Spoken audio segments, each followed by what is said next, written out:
Today we are continuing walking through the book of Esther. Today we're going to be in chapter 2, so if you want to open your Bibles there right now, we're going to read through all of chapter 2, but today we're going to be looking at introduced to the two main characters of the story, Esther and Mordecai. Last week, we were introduced to two minor characters, the king and the queen of Persia.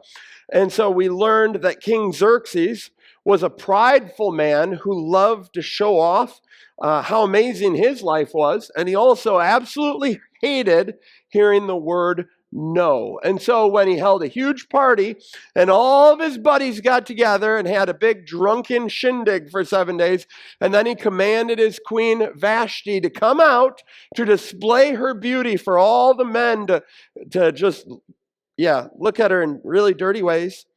She said, no, I'm not going to do it. I'm not doing it. But her refusal cost her position of being the queen. And that's ultimately the key point in the plot from chapter 1, because now there's a big now hiring sign and open position for the role of Queen of Persia. Well, not necessarily that there is a now hiring sign at that moment, because here's one really important piece to this story that we have as we read through Esther. And that is, while we read it, chapter 1, chapter 2, chapter 3, and it sounds like it's just moving really quickly together, there's actually these huge gaps in the story. So chapter 1 takes place in the 3rd year of King Xerxes' reign. And chapter 2, where we're going to kick in today, where a new queen is chosen, happens in his 7th year of his reign. There's a 4-year gap between chapter 1 and chapter 2. And then when we go to chapter 3 next week, that's in the 12th year of his reign. And so before we even get into our text today, we've already got our first lesson. And that is that God is working across your lifetime, not just in a single moment. Additionally, he's weaving together all these events that may not seem connected to you in any way, but they all tie together in this super fascinating adventure called your life. We so often want life to be like a microwave. I want to put the food in 60 seconds and walk away with warmed up food. But that's not always good food. I told Michelle yesterday I ate something I'd warmed up and the rice was way too hot and the meat was still cold and it wasn't very good. God, on the other hand, has all these events in a stock pot, and he's just letting it simmer sometimes for years and stirring it and letting all the pieces come together and work together. And so I encourage each of you, regardless of the mess or the feelings that you have today, to understand everything you are facing is part of a bigger picture. And God sees it all. It reaches back further and moves ahead farther than you would ever imagine. But that's how God works through time. And so I hope that I've now set up a bit of anticipation for today's story. So let's jump in. Esther chapter 2, verse 1. Later, when King Xerxes' fury had subsided, he remembered Vashti and what she had done and what he had decreed about her. He decreed that she could no longer be in his presence ever again. Then the king's personal attendants proposed, let a search be made for beautiful young virgins for the king. Let the king appoint commissioners in every province of his realm to bring all these beautiful young women into the harem at the citadel of Susa. Let them be placed under the care of Hegai, the king's eunuch, who is in charge of the women. And let beauty treatments be given to them. Then let the young woman who pleases the king be queen instead of Vashti. This advice appealed to the king, and he followed it. So notice the text never says that King Xerxes regretted his decision. Like I say, the king had regrets. But based on what the text does say, I think it's fair to come to that conclusion. It says, so after his fury had subsided, he remembered. After he was not so hot about what she'd done, and he'd calmed down a little bit, he started remembering Vashti. He was probably missing her a little bit. He missed that little twinkle in her eye, and he was never going to see it again. But his attendants couldn't allow the king to be sad, so they jumped right in. They're like, no, no, no, king. Our job's to keep you always happy. So they come with a solution to cheer him up. And what grieving, power-hungry king wouldn't love to be the star of Persian Bachelor, where he gets to seek out the most beautiful young virgin in the land to be his new wife? And now, while he might not have had a lot of time to sit with his regret because people right away jumped in to cheer him up, we see it's clear how he was feeling as he was remembering Vashti, as he went down and thought about what he'd done in casting her out, that he was never going to see her again. And I think it teaches us all a valuable lesson. You're always going to regret a hasty decision made in anger. You don't see things clearly when you're mad. You lash out. You say things you don't mean. And you often make a really big mess. You leave behind a lot of regrets. Take a look at what Proverbs says in Proverbs 14:29. Whoever is patient has great understanding, but one who is quick-tempered displays folly. So don't live like the compulsive king who made a decision in his anger, which he later regretted that he could never take back. In the heat of the moment, he was like, oh, you're going to say no to me? Then be gone. Instead, take some time, sleep on these decisions, and then make a clear-headed decision later. Because you and I don't have attendants who are going to come to your aid and try to cheer you up the moment that you realize that you were a real knucklehead yesterday. So, now we pick up verse 5. Now there was in the citadel of Susa a Jew of the tribe of Benjamin named Mordecai, son of Jair, the son of Shimei, the son of Kish, who had been carried into exile from Jerusalem by Nebuchadnezzar, king of Babylon, among those taken captive with Jehoiachin, king of Judah. Mordecai had a cousin named Hadassah, whom he had brought up because she had neither father nor mother. This young woman, who is also known as Esther, had a lovely figure and was beautiful. Mordecai had taken her as his own daughter when her father and mother died. So the first thing that the author makes sure to tell us about Mordecai is that he is from the tribe of Benjamin, from the lineage of Kish. Here's a fun fact. Saul, the very first king of Israel, was also a son of Kish.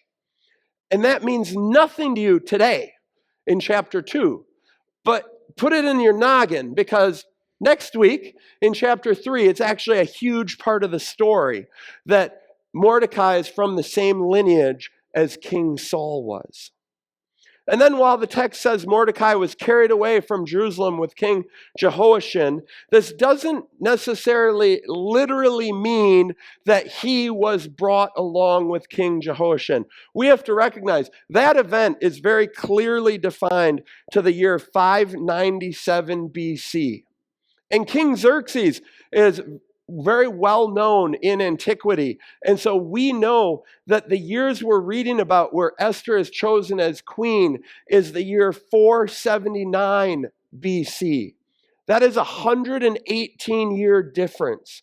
So even if he was an infant while being brought in exile, he would be a 118-year-old man. And in those days, people simply didn't live that long. So this is, again, the author just saying, we've got this man, Mordecai. He's from the tribe of Benjamin. That's going to be important. And the reason he's in Susa is because his people came when Jehoiachin was led by King Nebuchadnezzar into captivity almost 120 years ago. Fun fact, we actually have some archaeological evidence that Mordecai is a real dude who existed. It was discovered in 1904 at Persepolis, which was another Persian royal city, and it contained the name Mardukah as a Persian official who served in the early years of King Xerxes' reign. And at the end of Esther, we're going to find Mordecai served as a high-ranking official under King Xerxes.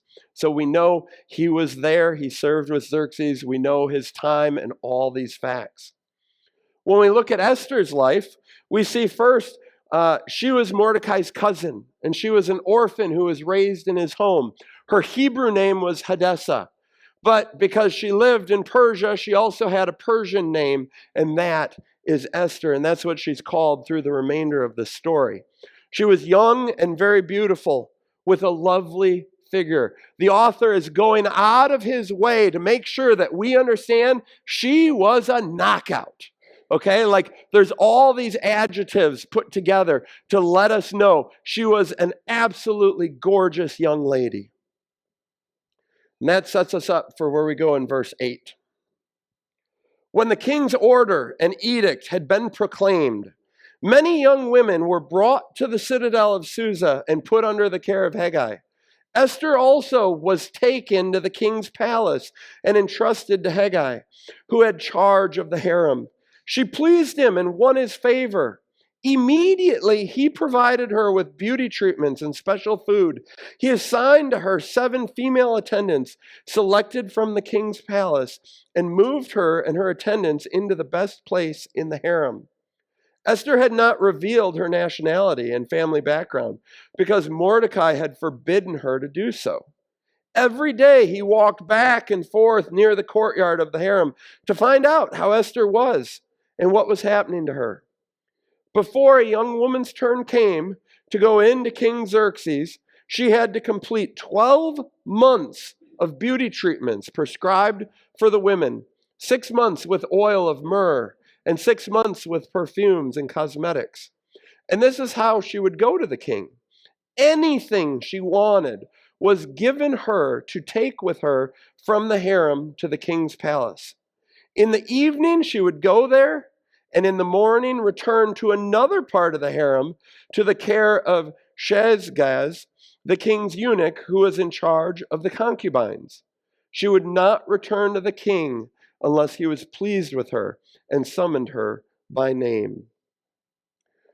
So we see this plan is now put into place, and all the young virgins, probably 14 to 16-year-old young ladies, are brought into the harem of the king to be prepared for a one-night stand with this 37-year-old man.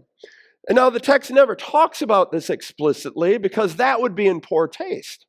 But this entire story, we have to recognize, is a bit in poor taste. There's a competition to prove who's the most beautiful and sexually arousing, with all the losers ultimately living out the remainder of their lives in a second living quarters without ever knowing another man, knowing love, or having children. There was a huge reward for the winner. This is a competition to be made queen. But for all the losers, they're essentially put out to pasture. Yes, they were in the palace, but they were never going to be with a man again and never have a family. And we read Esther was among the lucky ones. She was chosen to join the harem, and there she found favor with Hegai, who gave her the best of everything. It's as though he picked her as his favorite, and then he did everything he could to stack the deck, making sure that the king agreed with his selection. And during the whole process, Mordecai's keeping a close watch on her, checking on her every single day. Once a father, always a father. And then there's this short aside that explains the process of this competition, including the 12 months of beauty treatments. That's right, there's 6 months of women to be applying oil of myrrh, and then 6 months of perfumes. Ladies, pay attention. Your husbands owe you a whole bunch of myrrh and perfumes if they want you at your best. I did a quick Google search. An ounce of myrrh is had for only $100. So apparently it takes a lot of this, though. So Esther was likely brought into the king's residence 3 years after Vashti had been deposed, because we know that she was brought to the king when it was his 7th year of his reign. It had been 4 years since Vashti had been deposed. She had over a year to allow that myrrh to really soak into the skin and put her best self forward. We continue in the story, verse 15. When the turn came for Esther, the young woman Mordecai had adopted, the daughter of his uncle Abihail, to go to the king, she asked for nothing other than what Hegai, the king's eunuch, who was in charge of the harem, suggested. And Esther won the favor of everyone who saw her. She was taken to King Xerxes in the royal residence in the 10th month, the month of Tebeth, in the 7th year of his reign. Now the king was attracted to Esther more than any of the other women, and she won his favor and approval more than any of the other virgins. So he set a royal crown on her head and made her queen instead of Vashti. And the king gave a great banquet, Esther's banquet, for all his nobles and officials. He proclaimed a holiday throughout the provinces and distributed gifts with royal liberality. Notice Esther did what she did when it was her turn. It says she only did or took with her what Hegai suggested. She wore the clothes he picked. She wore her hair how he suggested. She brought him, the king, his favorite food. Maybe she even approached the king exactly how she was told to approach him. And this wasn't the only time we see Esther being obedient to a suggestion made to her by her elders. Twice in this chapter, we're told she followed Mordecai's order to never tell people that she was a Jew. So Esther demonstrates she's willing to follow instructions. And that's really different than young people today. You see, for several generations now, baby boomers, I think you probably started this trend. You pushed back and you rebelled from your elders in significant ways. And then Gen X did the same thing, and millennials, and now we've got Gen Z. Young people want to do things their own way. They don't want to follow the advice of their parents or their teachers or even their boss. Like as a boss, you can be like, hey, this is how I want you to do it. And these young people can be like, nah, I don't like that. I don't want to do it that way. I've got a better way. They have a better way for everything. They think I'm smarter than you. And here's what you have to understand, young people. If you're in a room and you're thinking, I'm probably know a better way to do this than you, who's older than me, then you have deceived yourselves. And you have missed the point that thinking that you know everything. Quick aside, Friday night, Michelle and I went to Des Moines. We were having date night, and we went to the mall and stopped in Barnes & Noble. I was walking past the self-help section, and this book caught my attention as I walked by. F the shoulds, do the wants. And I thought, wow, that's a title. Let's slide a curse word into the title. By your self-appointed joyologist. I don't know if you can see that, but under the name of the author, it says, your joyologist. And in this book, she basically says, do whatever you want. Do what makes you happy. Don't worry about what people advise you to do.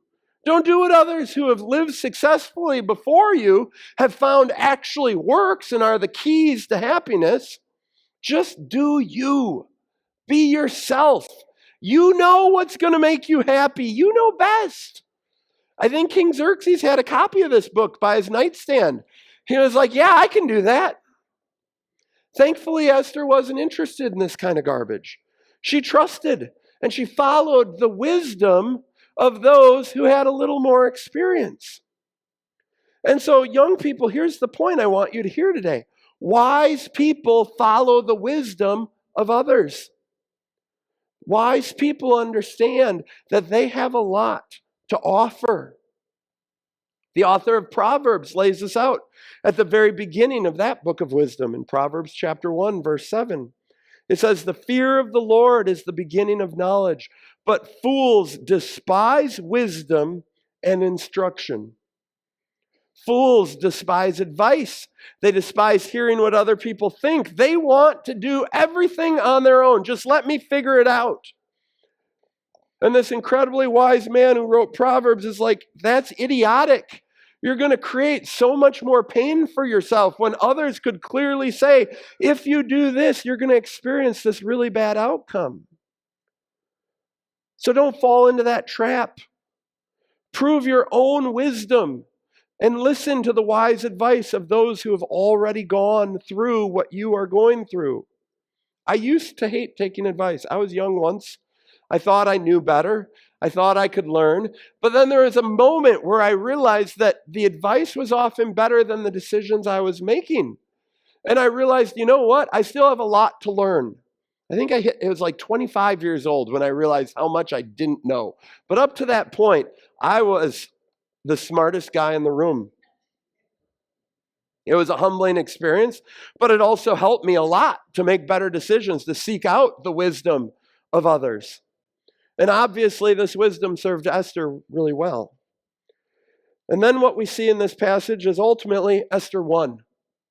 Her lovely figure, her beauty regimen, her preferential treatment in the harem, and her willingness to listen to Hegai all led to her winning the favor of the king beyond that of any of the ladies who had been with him for a single night before.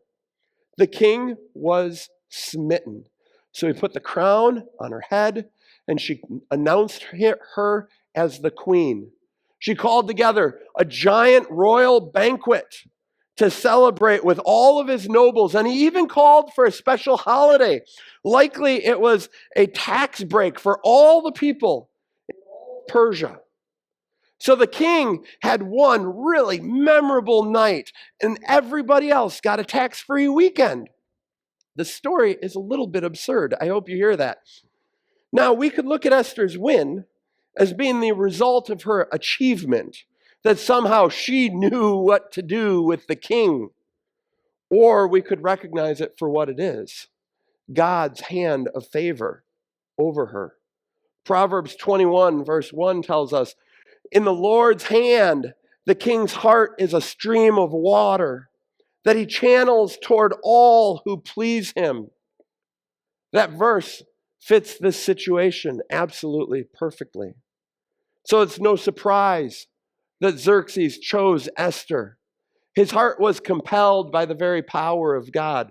There is nobody else he could choose because Esther had to be in this role in this moment. And then the story takes a little bit of a twist.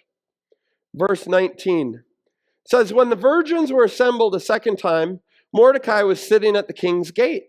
But Esther had kept secret her family background and nationality, just as Mordecai had told her to do. For she continued to follow Mordecai's instructions as she had done when he was bringing her up. During the time Mordecai was sitting at the king's gate, Bigthana and Teresh, two of the king's officers who guarded the doorway, became angry and conspired to assassinate King Xerxes. But Mordecai found out about the plot and told Queen Esther, who in turn reported it to the king, giving credit to Mordecai. And when the report was investigated and found to be true, the two officials were impaled on poles. All this was recorded in the book of the annals in the presence of the king. So, we've got at this point, Mordecai has a position at the gate. You'll notice in this story, Mordecai seems to always be at the gate. It never says why, but most scholars agree that he must have had a position of some sort to guard this gate. And based on archaeology from Susa, we see that the king's gate is actually a really large building. So Susa is the oldest city in our current nation of Iran. And it's been fully dug up and exposed. And so you can see its foundation of all sorts of parts of the city, including the citadel, the king's palace. That's the picture on the left there. It's a massive foundation. So rendering what the drawing might have looked like in that day, we've got this picture on the right, and in the lower left-hand corner is this big building, and that's considered the king's gate. It was the entrance, the only entrance into the citadel, because there was a moat all the way around the city. And so the only way you could get into the secure residence of the king was to go right through the king's gate. And so Mordecai likely was a guard who worked at the gate, and that's why he was there so often. And that makes it much more feasible when later in this story, Mordecai is promoted into being a high-ranking advisor of the king. Now, in this portion of the text, what we see is two of the king's officers who were at the gate became angry, and they made a very regrettable decision. They decided they were going to assassinate the king. And somehow, while on the job, Mordecai either overheard them in this massive building that probably had walls that allowed sounds to just kind of ricochet all around, or it's possible that they even brought him in on their conspiracy and said, hey, Mordecai, this is what we're planning on doing. Are you in? They might have assumed because he was a Jew and he was captivity in Persia that he'd be all too happy to join with them in their plans. But rather than allow the king of Persia, the king who rules over Mordecai's people, the Jews, to be murdered, Mordecai instead told Esther so she could warn the king. Ultimately, the plot is spoiled and the two perpetrators are killed by being impaled on really tall poles. And that's a bit of foreshadowing of what we're going to see again next week. So what we need to notice here is that regardless of Mordecai's opinion of King Xerxes, Mordecai honors the position of the king. We see that here in the Old Testament, and we also have teaching to do the exact same in the New Testament as well. In Romans chapter 13, verse 1, it says, "Let everyone be subject to the governing authorities, for there is no authority except that which God has established. The authorities that exist have been established by God." Paul is writing that to the church in Rome, who has Caesar over the top of them, who's saying, worship me as God. He's not making great decisions, and yet Paul is saying you have to honor the authorities put in position over you. Perhaps you're aware, in 9 days, we have an election to choose the authorities who are going to rule over us. And while we vote to put our rulers in power, we also have to recognize that the hidden hand of God is at work in establishing the authority of any person who wins. He's not sitting back right now going, I hope my person wins.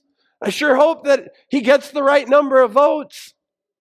We have to recognize, even in this situation, God's saying nobody gets put in the position of authority over a nation except by his hand. And so since God plays a part in who is in authority, regardless of your politics, you must honor your governing authorities. At the end of this election, that's likely going to be neck and neck, there will be 49% of this nation who are going to be thinking, oh, I wish he or I wish she was not my president. We just have to understand that. Close to half of our nation is going to be disappointed. But as Christians, we can't respond the same way the world does, with anger and an unwillingness to submit to the authority of the government. If the person we want to win wins, we submit. If the person we don't want to win wins, we still submit. That's what Scripture is very clear to for us. We must respond like Mordecai, with respect for the position, regardless of who holds it. Now, as we look at this chapter as a whole, there's two major themes which are the key to seeing the hidden hand of God through this whole story: being taken and winning favor. I don't know, as I was reading this out loud, if you caught 3 times Esther was taken. It's a weird verb that she has nothing to do with these situations. Because she was an orphan, in verse 7, Mordecai had taken Esther as his own daughter. In verse 9, when the search went out for a Persian bachelor, it said Esther also was taken to the king's palace. And then in verse 16, she was taken to King Xerxes in the royal residence. This theme of being taken shows that Esther's situation and circumstances were not of her own making. She didn't choose to be an orphan and be raised by Mordecai. She didn't exactly choose to be entered into this beauty contest. And she didn't choose to lose her virginity to a Gentile king. Those were the cards she was dealt. Some would say it was bad luck. Others might call it destiny. As Christians looking back, We see God's hand at play in moving her into the position that he wanted her to hold, Queen of Persia. And 3 times we see Esther won favor. In verse 9, it said, Esther was entrusted to Hegai, who had charge of the harem. She pleased him and won his favor. Verse 15, and Esther won the favor of everyone who saw her. Verse 17, and she won the king's favor and approval more than any of the other virgins. Here's where we see God's faithfulness. While Esther did not have control of her situation, God provided for her at every step. He gave her favor in every situation where she was taken.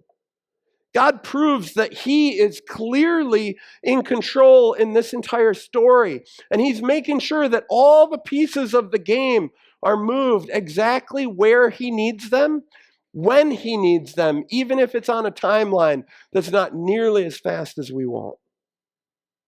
Perhaps some of you need to be reminded today that God is in control of your story, even if you don't see it. He's taking you and everyone else exactly where he needs us all to be. It might not look like a great step. In fact, you might be going through some deep pain. Remember, part of Esther's story is she's an orphan, and both her parents are dead.